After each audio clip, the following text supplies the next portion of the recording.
The new Catalyst Vault quest is launched to players. Ghost is now fixed, apparently, and max signature crystals for 6 stars are broken. Cavalier Nodes revealed for the new event quest. And is there an issue with Aegon in the Karina's Challenges Volume 2? Hey everybody, hello, welcome to the Marvel Contest of Champions new show for Wednesday. Hope you're well. We certainly have a jam-packed show for you today, as well as later on I'll be dropping loads of different info on side quests, the new kind of like event quest stuff, everything when it comes to the new update of content which comes later on today. So make sure to hit the like button, subscribe with post notifications on all. Check out Discord, Twitter, because I'll be posting throughout the day on lots of different things. And also just quickly want to give thanks to those who support the channel as a YouTube member and as a Patreon. You're on screen now. Thank you very much for giving that love and support. Also those that do the same over on Twitch, where I do a lot of live streaming. That's twitch.tv/RichTheMan live. Those that give the free Amazon Prime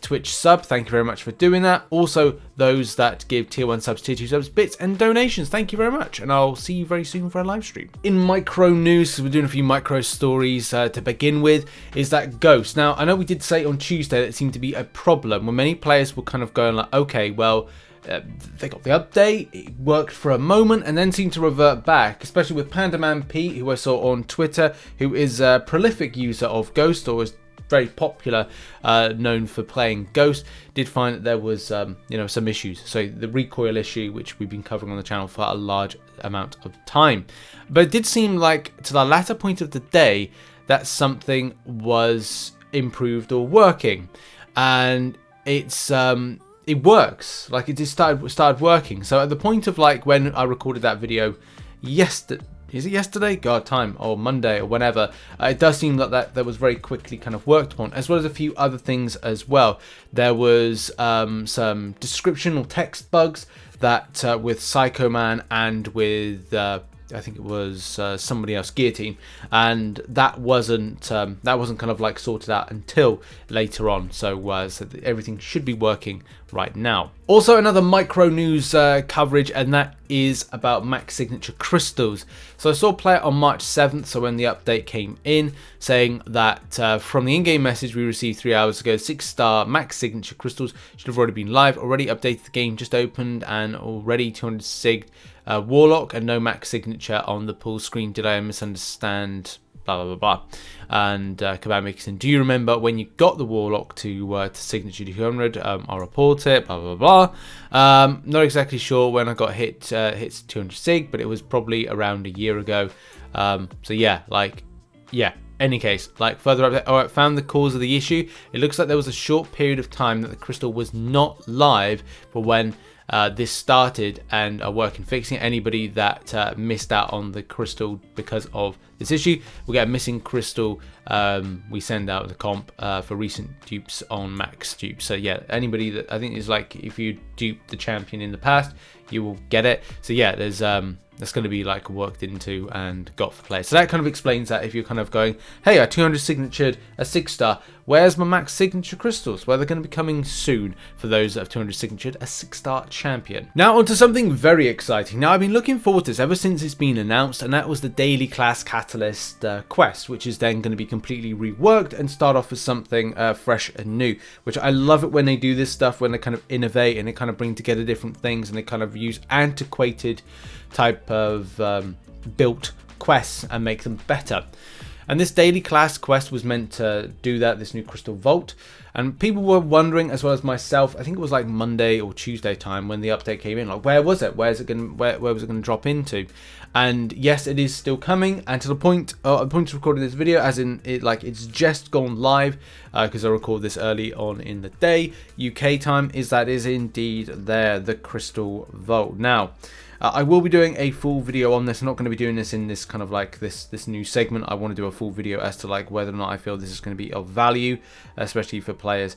It does look like it's going to be a low kind of grind on your energy, which is great. When you pick up at the end of it what you pick up with it, it's going to be great for players. But I want to devote a full video into its kind of makeup, because it's great for like a player like myself and many others who are going, oh, I'm preparing for Karina's challenges. Okay, resource wise, do I go to the glory store to spend every day? Well, no, you get to actually select. Okay, now we've got to go over a very deep divey type story, and that is the volume 2 of Karina's challenges, in particular Aegon's one. Now, if you want an infographic that deals with all of them, then go and check out the links in the description. It'll take you to Cat Murdoch's infographic, which is an amazing infographic and basically covers all the stuff that you need to know in order to prepare. Also, it's very good that the Catalyst Vault's been released, because it does mean that you'll be able to target any kind of resources at a lower level that you might want to rank up. So it's kind of like a double whammy, and that's good. Now, there is a lot of feedback and kind of like issue when it comes to elements of the Aegon versus Wolverine. Okay, so if you're in Realm of Legends and you take on Wolverine, as a lot of you know, it regens a lot. I would say on the first instance, try not to push anything past like an SP2, like just kind of like just stick to the SP1.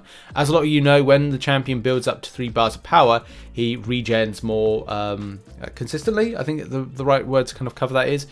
And that can be problematic, okay? So for the purpose of the interaction, you can look to change your mastery setup. I've heard that people have found a great amount of usage switching to Pacify and Petrify. With Petrify being when your champion inflicts a stun debuff, they also reduce enemies' regeneration rate up to 10% and power gain from attacking.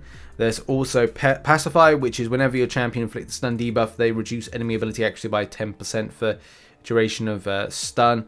And what does that scale to? It scales to 30%. Okay, so there's kind of like other ways that you can look to do stuff, but I would say try and keep the champion to an SP1 as much as possible, as it can get quite rough. So it's like it's up to you how you kind of like set yourself up for the particular fight, but do bear in mind there is a little bit of like, you know, forward thinking knowledge that's required with this, and you know, so just like look into those mastery setups if you're finding it a little bit difficult, or you don't want to be as rotate around SP1 narrative, as you know we said.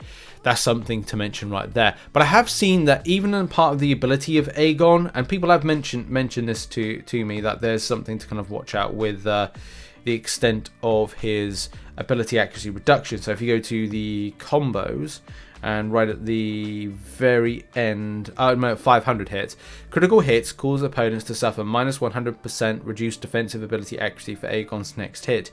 I've seen that's where I think people have been either kind of not criticizing, but kind of like saying, oh yeah, this might have been an issue potentially because it's not working correctly. Wait a minute, there's still like, you know, lots of people kind of questioning that particular hit, that non-crit hit that's meant to be the trigger off of the minus 100% reduced defensive ability accuracy. For some players, they're saying that it's not been working correctly and definitely isn't doing the reducing of the proc of the regeneration. So it's definitely something that needs to be at least looked into, but I would say you might have to go with that really annoying kind of rotation. Now, onto a very important story of coverage, and this is the new nodes. Yes, Kabam have revealed the March and April nodes with what is going on with the delivery of the update, which I am surprised at, but it looks like there's, a split. So I think we got one chapter, two quests with one particular type of variation of champion being the lead ones. Kabam have gone back to the split of the they've gone back to tags, but they've also split out in a different way. As Kabam say here, it's time once again to update the buffs that you can encounter in the Cavalier difficulty level of the event quest. By the way, I'll be doing Cavalier cheat sheets tomorrow. I will try and get this done as quickly as possible, but I just don't know, because like there's a lot of content that I'll need to make in the next 24 hours to cover this month's stuff, because people are like, Rich, we need this video, we need that, could we have this video? And I'm like, yeah, okay, I'll do it. Over the next 2 months, we want to bring back some of the tag-based buffs we used in the past, but there's some changes based on player feedback. This is very important. One of my biggest criticisms of this was that I like the idea of the tag-based system, just the biggest problem is acquisition is the biggest issue. In addition to the tag-based champions, we're with tactical advantage. We're adding a class of champions to each set of buffs. So while tag champions get their bonus, there'll be a bonus for champions of the attached class as well. So it's basically saying, in a nutshell, we're going the normal type of route with Cavalier difficulty, but if you use the hashtag versions, they do be better, I think. Each cross charge grants plus 30% attack rating after winning a fight. Tagged attackers convert up to 5 cross charges into the crossfight fury passive, lasting next 2 fights, increasing attack rating by 15%. Champions of the corresponding class will not carry the charges forward, but can use the cross charges in the current fight. Okay, so they've made it something a little bit complex with this, but I think it's to appease like the player base that want to just continue on with this, but also those that just want, you know, want this new kind of challenge and tag space system to use some kind of out there. It does mean that I'm going to have to do my Cavalier cheat sheet like tag champions, class champions, and then I'm going to have to do something where I then do like boss interaction. So it's going to mean that it's going to be a complete mess, but it is what it is. So the Cavalier buffs will look like this. First of all, it says that the champion will be paired with a hashtag version, which is cool. And like, as we can see here, like it says science champions paired with hashtag Spider-Verse hero. So I don't know if you can say, okay, we can have a science champion on your team, and you can have the corresponding hashtag champions, which I think see you through right to the end boss.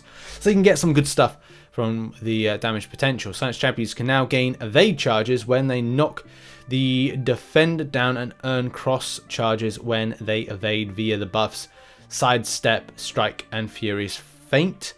Then you got Sidestep, Strike. The evade charges have been charged to allow players to evade all basic attacks, not just unblockable basic attacks. Oh, yeah. Some of these weren't in particularly great. That's, I remember these now from the other ones. Like they're good, but they're just kind of like, I'm gonna have to go back to my old Cavalier cheat sheet when they had in some of this stuff and kind of have a look to see like, okay, well, there's going to be some like better options right here.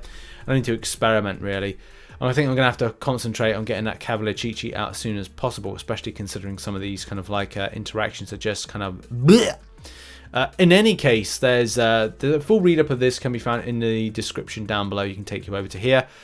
And it's just like, it's just trying to spice it up a little bit. I think it's better, and I'll be up for it. I will be interested in kind of playing it, to be honest.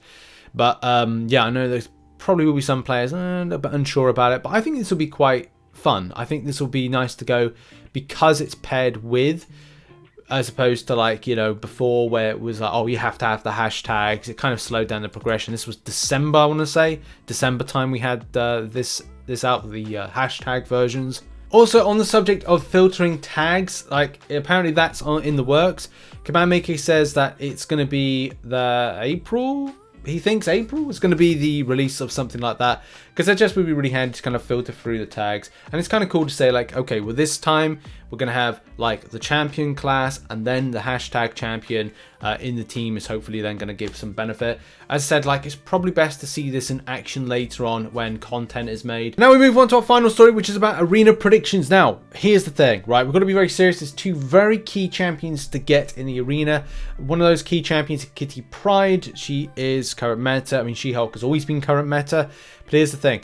I've had to, before getting these predictions, go to the arena cutoff history. Shout out to the arena night and Reddit and anybody that submits any kind of like score, because it does massively help. So I've had to kind of look at previous featured, and in particular, most importantly, previous basic.